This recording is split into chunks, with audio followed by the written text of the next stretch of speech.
আজকের এই এপিসোডটা একটু ভিন্ন টপিকে। সেটা হইতেছে আমাদের নন প্রফিট সেক্টর নিয়ে। অনেকের ধারণা আহ, যে আমি আসলে এনজিও চালাই। So light hope is a non profit. So which is interesting, কারণ আমার ব্যাকগ্রাউন্ড আসলে আমি যখন ইঞ্জিনিয়ারিং শেষ করে আমি আসলে প্রথমে ব্র্যাকে কাজ করি কয়েক বছর, এবং লাইট অফ হোপ শুরু করার পেছনে একটা বড় ইন্সপিরেশন ছিল ব্র্যাকে কাজ করার। আহ, এবং সেই সময় লার্নিংটা থেকে আমি আসলে লাইট অফ হোপ শুরু করি, এবং আমাদের ইনিশিয়াল একটা থট প্রসেসও ছিল যে we are gonna do a non profit, not impact driven company, private limited company করবো না, নন প্রফিট করবো। সো সেই জন্য আমার প্রথম দিককার অনেক কথাবার্তা এবং কাজ, এবং আমরা যে ইন্ডাস্ট্রিটাতে কাজ করি লাইক বাচ্চাদের এডুকেশন নিয়ে। তো অনেকেরই ধারণা আমি আমি এনজিও চালাই, we run a non profit organisation, but we are not. So আজকের এই টপিকটা যেহেতু আমি নন প্রফিট ব্যাকগ্রাউন্ড থেকে আসছি, সো আমার ওয়ার্ক এক্সপিরিয়েন্স ইজ দেয়ার, এবং হচ্ছে যে পরবর্তীতে গত 10 বছর ধরে আসলে আমাকে অনেক ক্লোজলি, যেহেতু আমরা ইম্প্যাক্ট ড্রিভেন কোম্পানি, আমাদের অনেক ক্লোজলি বিভিন্ন নন প্রফিটের সাথে কাজ করতে হয়েছে, আমরা কাজ করি এবং এখনো করে যাচ্ছি। এবং in my friend list, a lot of young people are already running a non-profit organization, এবং আমরা যখনই যেভাবে সুযোগ হয় we do partnership, we try to help them, সব মিলে। এবং পাশাপাশি আমরা বিভিন্ন বড় বড় ইন্টারন্যাশনাল, ন্যাশনাল নন প্রফিট অর্গানাইজেশনের সাথে কাজ করি, এবং সেই কাজগুলা করার সুবাদে আমার ওভারঅল এনজিও সেক্টরটা বা নন প্রফিট বা ডেভেলপমেন্ট সেক্টরটা কোন দিকে যাচ্ছে, কি হতে যাচ্ছে, এইটা সম্পর্কে একটা খুব ইন্টারেস্টিং বার্ডস আই ভিউ তৈরি হয়েছে। এবং এই আজকের এই টপিকটা মূল আলোচনার যে বিষয়টা, যে আমাদের দেশের নন প্রফিট সেক্টরের ভবিষ্যৎ আসলে কোন দিকে যাচ্ছে, এবং যারা এরকম নন প্রফিট অর্গানাইজেশন শুরু করেছি আমরা, অলরেডি আছে, আর we are the leaders of some of this non profits, what should we do to make sure যে দ্য সেক্টর সার্ভাইভস। এটা কেন বলছি, কারণ হইতেছে যে আম, বছর দুয়েক আগে একটা নিউজ আসছিল, যে যেখানে আমরা আসছিল যে গত 1 বছরে 30% ফান্ডিং কমে গেছে। আমার সামনে এই জিনিসটা আছে, এনজিও ব্যুরোতে একটা লেটেস্ট ফিগার শেয়ার করছিল, এবং সেখান থেকে দেখানো হচ্ছে যে 2022-এ $1 বিলিয়ন থেকে কমে এটা 2023-এ $700 মিলিয়ন চলে আসছে। মানে মোটামুটি লাইক 30% ড্রপ, এবং এটা গ্র্যাজুয়ালি হচ্ছে প্রতি বছর। এবং সেটা মূল কারণ হিসেবে তখন যেটা দেখানো হয়েছিল তিনটা, একটা হইতেছে বাংলাদেশের এলডিসি মানে লিস্ট ডেভেলপমেন্ট কান্ট্রি থেকে উত্তরণ, এইটা একটা বড় কারণ। তো যেহেতু আমরা লিস্ট ডেভেলপমেন্ট কান্ট্রি না, তাহলে ফান্ড চ্যানেলিং হয়ে যাচ্ছে অন্য দেশগুলোতে, সো এটা 1 নম্বর কারণ। 2 নম্বর কারণ হচ্ছে যে ওই যে ওইটাই, যে ফান্ডগুলো অন্য অন্য যে উন্নত কম উন্নত দেশগুলো আছে সেগুলোতে শিফট হয়ে গেছে, that was the second one. আর থার্ড ওয়ান ছিল যে রাশিয়া ইউক্রেন ওয়ারের জন্য ইউরোপিয়ান দেশগুলো ওইখানে ফান্ডগুলো ওইখানে রিফিউজিদেরকে দিচ্ছে। সো বাট আমি মনে করি the main reason is the number one, which is the LDC graduation in Bangladesh. এখন আমাদের এই নন প্রফিট সেক্টরে আসলে লক্ষ লক্ষ মানুষ কাজ করে, এবং 70s থেকে এখন পর্যন্ত আসলে এই নন প্রফিট সেক্টর বাংলাদেশে অনেকগুলা জায়গাতে আসলে খুব ইম্পর্টেন্ট রোল প্লে করছে বাংলাদেশের ডিফারেন্ট ডেভেলপমেন্ট অ্যাঙ্গেলে আর কি। এখন লক্ষ লক্ষ মানুষ কাজ করতেছে, অলমোস্ট প্রতি পরিবারে কেউ না কেউ আছে যারা ডেভেলপমেন্ট সেক্টরে কাজ করে। এখন এই যে এটা কমছে, এবং আগামী 10-15 বছরে এটা আসলে কমে আরো মানে 200-300 মিলিয়নও যদি নেমে আসে, আমি অবাক হব না। তার মানে কি, তার মানে কি, মানে এক হচ্ছে যে ডেভেলপমেন্ট পার্টনারে কি টাকা দেওয়া কমায় দিবে আমাদেরকে, আমাদের কি কি অনেক প্রতিষ্ঠান বন্ধ হয়ে যাবে, আমাদের কি অনেক মানুষের চাকরি যাবে? আহ আমি মনে করি উত্তরটা হচ্ছে না। আসলে আমরা যদি স্মার্টলি কাজ করি, স্মার্টলি আমাদের অর্গানাইজেশনগুলোকে রিডিরেক্ট করি, রিডিফাইন করি, তাহলে আসলে এটা যাবে না, বরং এটা বাড়ার সম্ভাবনা আছে। আম, কারণ চ্যারিটেবল প্রজেক্টে টাকা আসা কমে যাবে এটা শিওর, বাট সাস্টেনেবল প্রজেক্ট, যেটা নিজে নিজে রেভিনিউ জেনারেট করতে পারে এবং সাস্টেইন করতে পারে, এই ধরনের জিনিসে ফান্ডিং আরো বেশি আসবে বলে আমি মনে করি, যদি আমরা এটা ঠিক মতো করি। এখন তাহলে যারা ইয়াং, আমার লিস্টে অনেকেই আছে যারা ইউ নো দোজ, মানে হু ইউ আর। অনেকে আছে 10-12 বছর ধরে কোনো একটা প্রতিষ্ঠান চালাচ্ছে, and they doing very well। এবং আমি দেখছি যে তারা আস্তে আস্তে আস্তে আস্তে বিভিন্ন ধরনের সোশ্যাল এন্টারপ্রাইজ বিল্ড করতেছে under the umbrella of the non profit, which is মানে ভেরি গুড। সো মানে এখন যদি আমি মোটা দাগে বলি যে আমাদের যারা নন প্রফিট সেক্টরে আছে, তাদের যারা লিডাররা আছে, তাদের আসলে কি করা উচিত, কয়েকটা জিনিস আমি মনে করি গভীরভাবে তাদের ফিগার আউট করা উচিত। এবং আমি এই জায়গাটাতে আমি 5টা স্টেপ বলবো। আমি মনে করি যে এই 5টা স্টেপ যদি কোনো একজন নন প্রফিট অর্গানাইজেশনের লিডার বা টপ লিডারশিপ টিম তারা যদি করে, গো থ্রু করে, then they will have a better way out from this current situation. So সেগুলো কি, তাহলে একটা একটা করে যাই যদি। সো প্রথমেই আহ, ওই অর্গানাইজেশনকে যে জিনিসটা ফিগার আউট করতে হবে, that can be any non profit, যে what are our core skills as a organisation.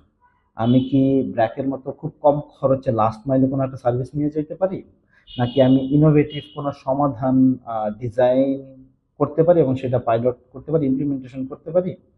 মানে এই জিনিসটা একটা শর্ট অ্যানালাইসিস করে আসলে বের করে আনতে হবে।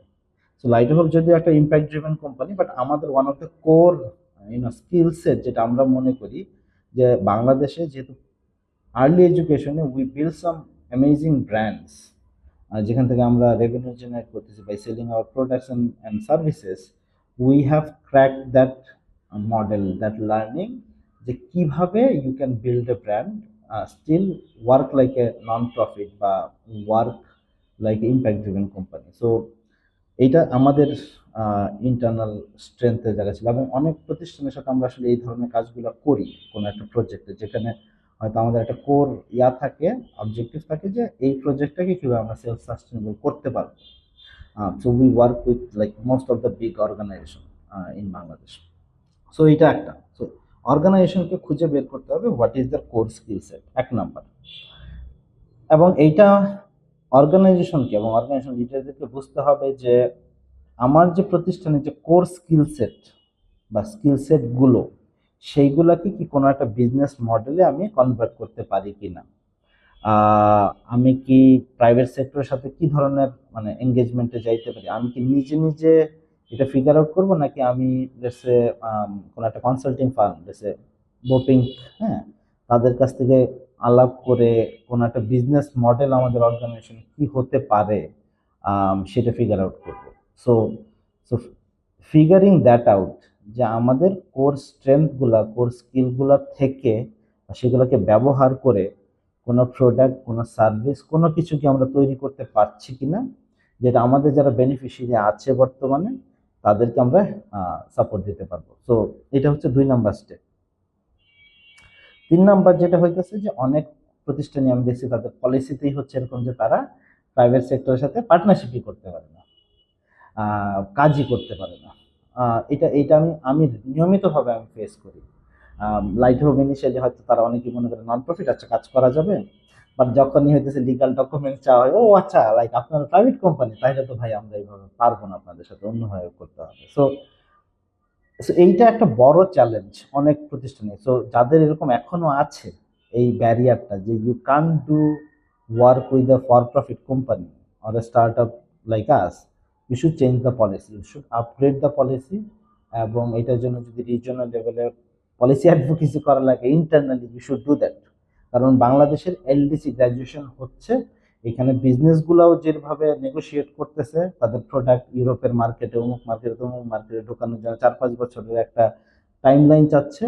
The non profit sectors in Bangladesh also should do that kind of policy advocacy for themselves. So but coming back to the point, যে 3 নাম্বার যেটা, যে আপনাদেরকে ফিগার আউট করতে হবে যে আমরা কাদের সাথে পার্টনারশিপ করব। কারণ হচ্ছে যে প্রতিষ্ঠানটা সারা জীবন আসলে চ্যারিটি কাজ করে আসছে, তার ডিএনএ তে আসলে ঢুকে গেছে যে চ্যারিটেবল ওয়ার্ক। এখন তাদেরকে যদি বলা হয়, এবং এন্টার লিডারশিপ টিম, সিনিয়র লেভেলের টিম, তারা যদি হঠাৎ ভাবে যে আমরা একটা সোশ্যাল এন্টারপ্রাইজ খুলে ফেলবো, একটা সোশ্যাল বিজনেস খুলে ফেলবো, এটা আসলে আশা করাটা বোকামি। সো কাদের সাথে কাজ করলে, কোন ধরনের অর্গানাইজেশনের সাথে কাজ করলে এই জার্নিটা সহজ হবে, so that you can also get some learning from those organisation, এটা আপনাদেরকে ফিগার আউট করতে হবে।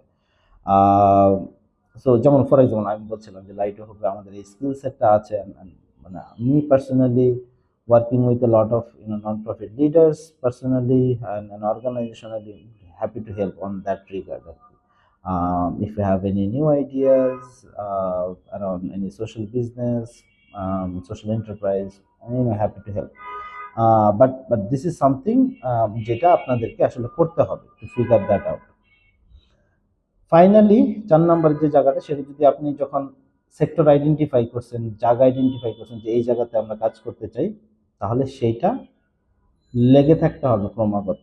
আপনি একটা জিনিস পাইলট করলেন, কাজ করলো না, সাথে সাথে না এটা কাজ হবে না, আমরা অন্য কিছু একটা ট্রাই করি, এই মাইন্ডসেটটাতে যাওয়া যাবে না। Because now you have to think like a businessman এবং you have to think like a long term. আপনি এটার জন্য আপনার ইন্টারনাল ফান্ড মোবিলাইজেশন করেন অথবা কোনো একটা ফান্ড বাইরে থেকে নিয়ে আসেন, বাট আপনাকে মাথায় নিতে হবে যে আপনার প্রতিষ্ঠান এই যে একটা নতুন সোশ্যাল বিজনেস বা সোশ্যাল এন্টারপ্রাইজ স্টার্ট করেছে, এটাতে আপনার মিনিমাম 5 বছর ইনভেস্ট করতে হবে টু মেক ইট সাকসেসফুল। 1 বছর করলেন, একটা পাইলট করলেন, হইল না, এটা হবে না। এবং তার জন্য যদি আপনার টিমে স্কিল সেট চেঞ্জ করতে হয়, কিছু মানুষ নতুন নিতে হয়, আমি বলবো যে সেটাও আপনারা নেন। এবং 5 নাম্বার যে বিষয়টা সবশেষ, সেটা হইতেছে যে try to find some examples. আমি মনে করি যে ব্র্যাক আমার প্রথম প্রতিষ্ঠান যেখানে আমি কাজ করছি, I have learned a lot from BRAC. এবং throughout is entire journey from 70s to till now, BRAC এখন হেলথ কেয়ার শুরু করছে, ব্র্যাক কুমন শুরু করছে। So they are now again building some good businesses around the core skill set, education, health. এবং আমি অনেক কিছু শিখি ব্র্যাককে স্টাডি করে। আমি অনেক কিছু দেখি ব্র্যাক কীভাবে চিন্তা করেছিল 90s-এ, 2000-এ, ডিফারেন্ট জায়গাতে। So a lot of non-profit organization have close relationship with BRAC. So ওইখান থেকে শেখার অনেক কিছু আছে। গ্রামীণ, দ্য হোল গ্রামীণ ফ্যামিলি এবং গ্রামীণের সোশ্যাল এন্টারপ্রাইজগুলো থেকে অনেক কিছু শেখার আছে। লাইটভাবে আমরা সোফার যতটুকুই করেছি সেই জায়গা থেকেও কিছু লার্নিং নেওয়ার আছে। সো মানে আমাদের যেমন একটা partner Grameen Danone Shakti, so they are a social enterprise, social business. They are solving malnutrition problem with doi, shakti doi. So there are a lot of interesting example already বাংলাদেশে আছে। আমার মনে হয় যে ওই জিনিসগুলো আপনারা যদি একটু স্টাডি করেন, এই মানুষগুলোর সাথে একটু বসেন, কথা বলেন, সেখান থেকে অনেকগুলো ওয়ে আউট চলে আসবে। সো এই 5 নম্বরে এই বিষয়টা যে আপনার এই লার্নিংগুলো নেওয়া, প্রোঅ্যাক্টিভলি তাদের সাথে বসা, এক্সপ্লোর করা, এবং people like us are very much open to exploring new ideas. So এইটা মাস্ট করার। তো তাহলে এই 5টা জিনিস যদি আমরা চিন্তা করি, এই 5টা ধাপ, যদি আমি বলে গেলাম এইভাবে, বাট আপনারা চাইলে আবার রিওয়াইন্ড করে ধাপগুলো সম্পর্কে জানতে, মানে নিজের আরেকবার গো থ্রু করতে পারেন এইটা, তাহলে আমি মনে করি যে আপনাদের অর্গানাইজেশনের জন্য খুব হেল্পফুল হবে। আর একটা বাংলাদেশ যেহেতু এখন একটা গ্রোয়িং সোসাইটি, এরকম ধারণা করা ঠিক হবে না যে একটা গ্রোয়িং সোসাইটিতে কোনো এনজিও থাকে না। ইউরোপ আমেরিকাতেও এখনো প্রচুর এনজিও কাজ করে, they are working in different sector, হয়তো খাদ্য, শিক্ষা এগুলাতে না, বাট অন ডিফারেন্ট সেক্টরে কাজ করতেছে। সো তার মানে এই না যে বাংলাদেশ এখন মিডল ইনকাম কান্ট্রি হয়ে যাচ্ছে, এখান থেকে সব এনজিও নাই হয়ে যাবে, নন প্রফিট সেক্টর ছোট হয়ে যাবে। এইভাবে গিভ ইন না করে এইটাতে যে আমরা কিচ্ছু করার নাই, রাদার আপনারা যদি এইরকম একটা চ্যালেঞ্জকে এরকম একটা অপরচুনিটিতে কনভার্ট করতে পারেন, আই এম শিওর আপনাদের প্রতিষ্ঠানগুলো আরো ভালো করবে। The kind of experience you already have for so many years, এটা কিন্তু অনেক প্রাইভেট সেক্টরে নাই, এবং you and private sector can actually work together and build a better Bangladesh. ধন্যবাদ।